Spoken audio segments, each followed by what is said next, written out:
This is Chris with Eagles. Like, subscribe to Team W Wrestling on YouTube, subscribe to my other channel, Word of Chris, and subscribe to this channel, Chris Fails, and follow me on Twitter, Instagram, and both of my TikToks. They'll all be down there in the description box.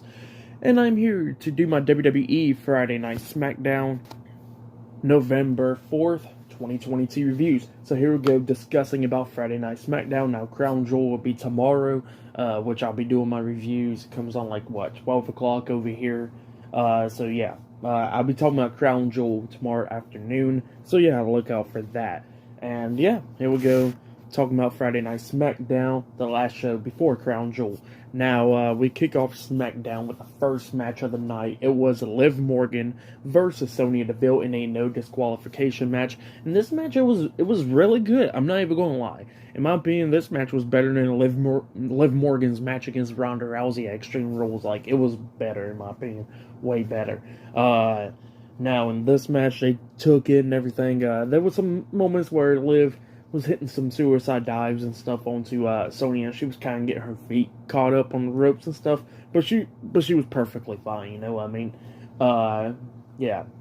But there was one cool moment where we see Sonya try to hit like a German suplex onto Liv Morgan off the apron through a table, and Liv was holding on to the ropes so she wouldn't get German suplex. She starts laying in some elbows to the side of the head on the Sonya, and just decides to, you know what, screw it, and then jumps off, off the apron with Sonya on her back through the tables. So yeah, that was pretty cool right there. At one moment we see Liv Morgan throwing a pile of steel chairs, like a bunch of them, like a good 7 or 8 chairs in the ring, like about 10 of them or whatever. They're all in the ring. Liv put Sonya on the top turnbuckle, trying to hit a superplex onto those piles of steel chairs, but Sonya fought out of it, got underneath her, and then hits the powerbomb onto Liv Morgan onto those steel chairs, pins her, but Liv barely kicking out at 2 right there.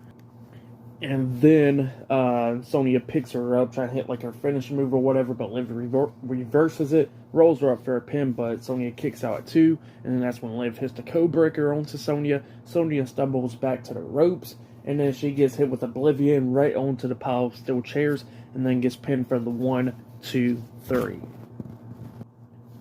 So yeah, Liv Morgan defeated Sonya Deville tonight in the no disqualification match. That's what happened. It was a really good match. I'll give that match 3 stars. That's why I'll give it. Good match to kick off SmackDown, you know? Well, actually, I give it 3.5 stars, but the fans was into it and everything, so yeah, that's why I'll give it. It was a really good match. 3.5 stars, that's why I'll give it.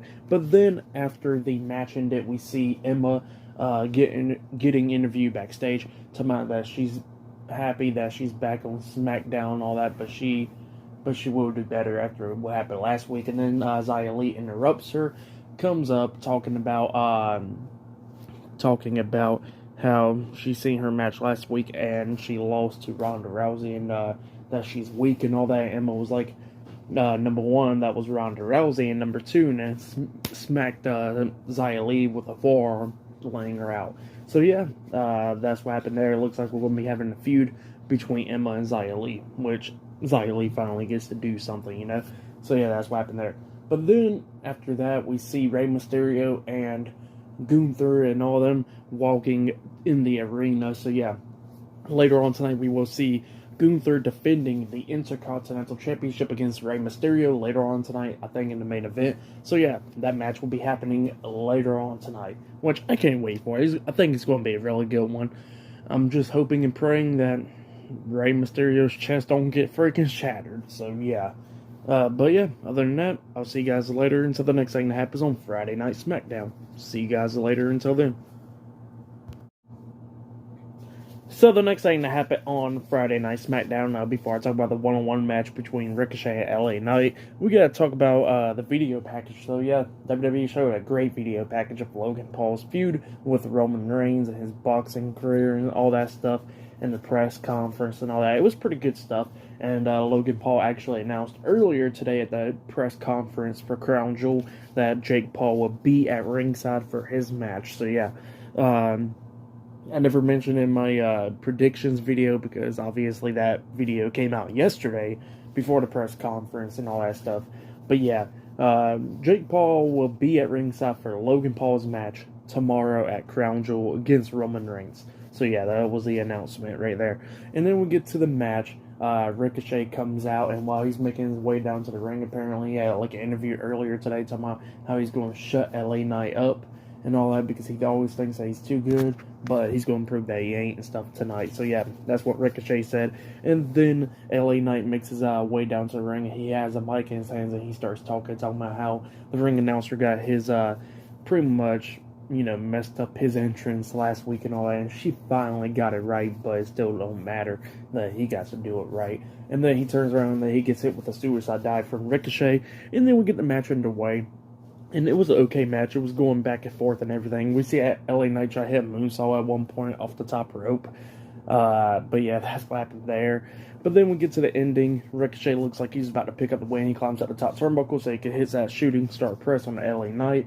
LA Knight gets back up to his feet. Ricochet jumps off the turnbuckle, but he lands on his feet. He tries to roll up LA Knight for the pin. He pins him. 1, 2. LA Knight rolls back through, but got him into a pin while grabbing the tights and grabs the ropes, and the referee doesn't see that, and he gets the 3 count. So yeah, LA Knight defeated Ricochet tonight in the one-on-one match. That's what happened. For that match, I'll give it 2 stars. That's why I'll give it. It was okay. It was a pretty good match between those two guys. So yeah, that's why I'll give the match. But yeah, actually I'll give it 2.5 stars. That's why I'll give it. It was a good match. But yeah, after the match ended, we see Sami Zayn, Solo Sikoa, and the undisputed WWE Tag Team Champions Jimmy and Jay the Usos backstage, and Sami Zayn was talking about how the Bloodline's on the roll, how the Usos are going to be the longest reigning Tag Team Champions of WWE history and all that, how they're coming so close to breaking the record. And Jay Uso's like, hell yeah, we're going to be doing that. He said, you know what, I'm going to go call out the Brawling Brutes and tell them what's good about it right now. And then Sami Zayn was like, no, that's not a good idea. You need to get some rest and all that for the match tomorrow. And Jay Uso's like, no, we are the longest reigning tag team champions. We know what we're doing. We've been tag champs before. I'm going to go out there and call out the Brawling Brutes. I don't care. And then he walks away, and then Jimmy Uso was like, you know what? He got some point, and he follows it along with his brother. And Sami Zayn was like, no, what's going on? My dogs, where you going? So yeah, just funny stuff like that. But yeah, that's what happened. Pretty good stuff. So yeah, I'll see you guys later until the next thing that happens on Friday Night SmackDown. See you guys later until then. So the next thing that happened on Friday Night SmackDown, we get the undisputed WWE Tag Team Champions, Jimmy and Jay, the Usos. They come out to the ring, and they said that, that they are the ones, and the Brawling Brutes are the twos, how they're going to retain the tag titles tomorrow at Crown Jewel and all that stuff. So yeah, that's what they were saying. But then all of a sudden they get interrupted by Xavier Woods and Kofi Kingston, the New Day. So yeah, the New Day comes out and they start talking about how like it's cool and all that you're trying to become the longest reigning tag team champions in history, but we hold that record. But we just hope, actually we know, the Brawling Brutes are going to beat y'all, and we want them to beat y'all as well. So yeah, that's what the New Day was saying. They get into the ring with the Usos and all that stuff, getting face-to-face with them, and they said that they want to challenge the Usos for the tag team titles next, if the Brawling Brutes are unsuccessful. So yeah, that's what the New Day said, and then all of a sudden the Usos get attacked from behind by Butch and Ridge Holland. So yeah, it was kind of weird that we actually get the babyfaces attacking the heels from behind. But I guess it's pretty cool. Usually, obviously, it's always the heels doing that to the babyfaces, but this time it's the babyfaces doing that to the heels, attacking them from behind. But yeah, and the New Day and the Brawling Brutes just jump the Usos, beating them down and stuff. And then we see Solo Sikoa and Sami Zayn running down for the rescue, saving the Usos, brawling with all of them and stuff like that, taking them out. We see the Usos laying in some super kicks onto the New Day, taking them out. They hit a double super kick onto Ridge Holland. Both of them climbs up the top turnbuckle, about to hit a double Uso splash onto Ridge Holland. But then we see Butch come in the ring with a shillelagh, starts hitting all of them, Solo, Sammy, and the Usos in the stomach with the shillelagh. But then that's when we see Solo Sikoa come back in there, beating down Butch, and they hit spinning Solo onto Butch, laying him out. So yeah, the Bloodline standing tall after beating down the New Day and the Brawling Brutes. So yeah, that's what happened. Pretty good segment though. But so yeah, that's what happened there. And after that, we see Rey Mysterio getting backstage, just stretching and all that, getting ready for his match against Gunther tonight. and then he was getting interviewed. They asked him, like, what do you feel about, like, what's your size and all that, going in the match against Gunther. He says, well, you know what, I'm kind of at a disadvantage, but I am at an advantage as well, where I could just move around more freely and stuff, and I'm going to try to chop down Gunther and stuff multiple times, and then win the Intercontinental Championship. So yeah, that's what Rey Mysterio said. So yeah, later on tonight, we will see the Intercontinental Championship being defended in the main event between those two guys. So yeah, that's the main event later on tonight. But yeah, I will see you guys later until the next thing that happens on Friday Night SmackDown. See you guys later until then.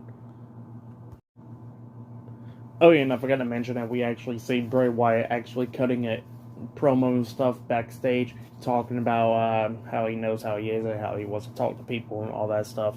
But then all of a sudden gets kind of like interrupted by this guy from behind him or whatever. He comes up to the guy and starts talking about, like, how would you feel if somebody, cuts in front of you in traffic and all that stuff, and just saying stuff like that, and then tells the guy to apologize to him, and then the guy apologizes, and he goes like, good, now leave, now hurry, and then that's what happened there. And the whole time while he was saying stuff like that, we see like images of the White Rabbit and Uncle Howdy and stuff like that the whole time. So yeah, forgot to mention that as well. But yeah, that happened before the segment with the Usos and stuff. But yeah, up next we're going to be seeing Shayna Baszler in action. She's coming down to the ring with Ronda Rousey, and that match will be happening up next. So yeah, see you guys later. Until then. So the next thing that happened on Friday Night SmackDown, it was Shayna Baszler with the SmackDown Women's Champion Ronda Rousey at ringside versus Natalya one-on-one. So yeah, Shayna Baszler is going against Natalya one-on-one. The only reason this match is happening because of what happened last week, where we see Shayna Baszler choke out Natalya backstage. So yeah, that's why this match is happening now. And it was an okay match. It was going back and forth and everything. We see Natalya at one point hitting a discus clothesline onto Shayna, pins her, but Shayna kicks out at 2. And then we see Natalya trying to lock on the sharpshooter onto Shayna, but Shayna starts laying in some fists onto her, punching her in the face, and then kicks her away, but then locks on the Kitafuda clutch onto her. Natalya was trying to fight out of it. She actually rolls through with a pin at one point, but Shayna Baszler fought out of the pin and then locked it back on again, and then made Natalya pass out. So yeah, Shayna Baszler defeated Natalya tonight on SmackDown. That's what happened. And then after the match ended, Shayna Baszler and Ronda Rousey was walking out the ring until Ronda Rousey turns around. She sees that Natalya's on her knees and the referee's checking on her and all that stuff, and she tells Shayna Baszler to go get her. Shayna Baszler puts down her knee brace, knee pad, and then comes up and knees Natalya right in the face and busted open her nose. So yeah, we got blood on SmackDown. That's what happened there. And you know what? It actually was worth it, It actually made Shayna Baszler look like a killer out there. But yeah, that's what happened there. It was okay. It was pretty good. Definitely what happened after the match. So yeah, for all that stuff, I'll give it 2 stars. That's why I'll give it pretty good stuff. But yeah, after that, we see Braun Strowman making his way down to the ring and stuff. Up next on SmackDown, he's walking backstage. And then after that, we see a cool video package with Drew McIntyre and Karrion Kross's feud. Pretty cool. If you haven't yet, go check it out. Really good stuff. But yeah, up next, we're going to be seeing Braun Strowman in action. So yeah, I'll see you guys later until the next thing that happens on Friday Night SmackDown. See you guys later until then. So the next thing that happened on Friday Night SmackDown, now we see MVP in the ring, and he starts talking about how Omos ain't here, but he says that if Braun Strowman wants to prove that he's the monster among monsters and stuff before Crown Jewel, how about this? He got a challenge for him since Omos took down 4 people on Raw. He said, how about this? Braun Strowman could take on 5 people right now, my 5 hand-picked people. And then you see the 5 people coming walking down. It's just no names and stuff like that, just local wrestlers and stuff like that around the area. So yeah, they come walking down, all 5 of them, and Braun Strowman did not give a crap. He comes running out and just knocks them all 5 down, and then he gets in the ring chasing after MVP. MVP got out the ring and he starts chasing him around the ring. MVP was trying to hit Strowman with the cane, but Strowman grabs the cane, knocks him down, breaks the cane, and then throws him into the ring apron, and then throws him into the barricade, throws him back into the ring, lifts him up, hits the running power slam onto him once. Fans are chatting and stuff. He picks him up again, hits a second running power slam on the MVP. The fans is chanting one more. He picks him up again and then hits the third running power slam onto MVP. So yeah, Braun Strowman laid out MVP tonight on SmackDown. That's what happened. Just something else to carry on with this feud between Strowman and Omos, pretty much. So yeah. But then after that, we see Caleb Braxton interviewing the Intercontinental Champion Gunther and Ludwig Kaiser and Giovanni Vinci Imperium backstage. And Gunther said that he will successfully defend his Intercontinental Championship tonight, and Rey Mysterio losing to that match, just like how he lost his own son. So yeah, that's what Gunther said, and that match will be happening up next. So yeah, up next it will be the Intercontinental Champion Gunther versus Rey Mysterio, 1-on-1 for the Intercontinental Championship in the main event of SmackDown up next. So yeah, I'll see you guys later until the next thing that happens on Friday Night SmackDown. See you guys later until then. So the next thing that happened on Friday Night SmackDown, it was the main event. But before I talk about the main event, they announced a few things for SmackDown next week. We will be seeing a World Cup tournament with 8 competitors and stuff like that. So yeah, that will apparently be happening next week on SmackDown. And not only that, we will be seeing the New Day taking on either the Usos or the Brawling Brutes, whoever wins that match at Crown Jewel, next week on SmackDown for the undisputed WWE Tag Team Championships as well. And all that, we will be seeing Shinsuke Nakamura versus Santos Escobar 1-on-1 next week on SmackDown as well. But after that match got announced, we see Legado del Fantasma talking backstage, talking about how Shinsuke Nakamura should have never stuck his nose into last week's business and all that stuff with Hit Row and all that, and how he's going to regret it next week on SmackDown. So yeah, that's what they said. But then we get to the main event. It was the Intercontinental Champion Gunther versus Rey Mysterio, 1-on-1 for the Intercontinental Championship. Now, Ludwig Kaiser and Giovanni Vinci did came out with Gunther, but Gunther told him to go backstage because he wants to go with this match 1-on-1. And it was a pretty good match at first. Rey started pushing him. But yeah, we've seen him going back and forth and everything. Gunther taking control of this match. At one point, he powerbombed Rey Mysterio on the ring apron, almost getting him count out, but Rey Mysterio got back into the ring by the count of 9. They're going back and forth and everything. At one point, we see Rey Mysterio hitting a 619 onto Gunther. It looked like he was going to be all over. He climbs up the top turnbuckle so he could hit the frog splash off of there, but Gunther comes up knocking him off the turnbuckle. Then he climbs up the top turnbuckle, and then Rey gets up there as well. Trying to hit like a Hurricane Rana onto Gunther off the top turnbuckle, but Gunther holds on to him, lifts him up, trying to hit the powerbomb onto him off the top turnbuckle, but Rey Mysterio versus that powerbomb, and then finally hits the Hurricane Rana onto him off the top turnbuckle, almost getting the 3 count, but Gunther barely kicking out too. And then at one point we see him hit a sunset flip onto Gunther, almost getting the 3 count, but Gunther kicked out at 2 again. But then he climbed up the top turnbuckle, jumps off with the frog splash, but Gunther moves out the way and Rey Mysterio crashed and burned. After that, he gets hit with a drop kick and bounces off the corner. And then Gunther hits his finish move, the powerbomb, onto Rey Mysterio, but Rey Mysterio barely kicking out at 2 once again. Gunther couldn't believe it. Rey Mysterio fighting back and everything. He finally hits a 619 for the second time again.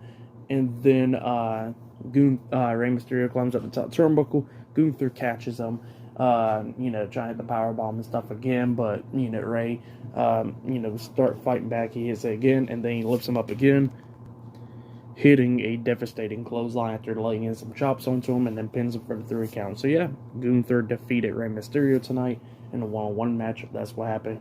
He retains the Intercontinental Championship. So yeah, that's what happened. Pretty good match though. That was easily match of the night. For that match, I'll give it 4.5 stars. That's why I'll give it really good match between Rey Mysterio and Gunther. Liv Morgan and Sonya Deville had a really good match as well. Go check it out. Natalya versus Shayna Baszler was okay, but I like the ending of that match. What happened after the match at least. And then we got the Usos and Brawling Brutes and stuff, which was pretty good segment. And yeah, I forgot what was the other match. LA Knight versus Ricochet, that was okay. And then Braun Strowman's segment with MVP was alright. But yeah, other than that, SmackDown was pretty good. I'll give it 8.5 stars. That's why I'll give it a pretty good show. 2 good matches on the card, pretty much really good ones. But yeah, I'll be talking about Crown Jewel tomorrow night, tomorrow afternoon. So yeah, look out for that. Like, subscribe to TNW Wrestling on YouTube. Subscribe to my other channel, Word of Chris, and subscribe to my other this channel, Chris Bales. They follow me on Twitter, Instagram, and both of my TikToks. I'll be down there in the description box. And subscribe to Team W Wrestling on YouTube as well. And yeah, I'll see you guys later for tomorrow night's Crown Jewel pay-per-view. See you guys later. Until then.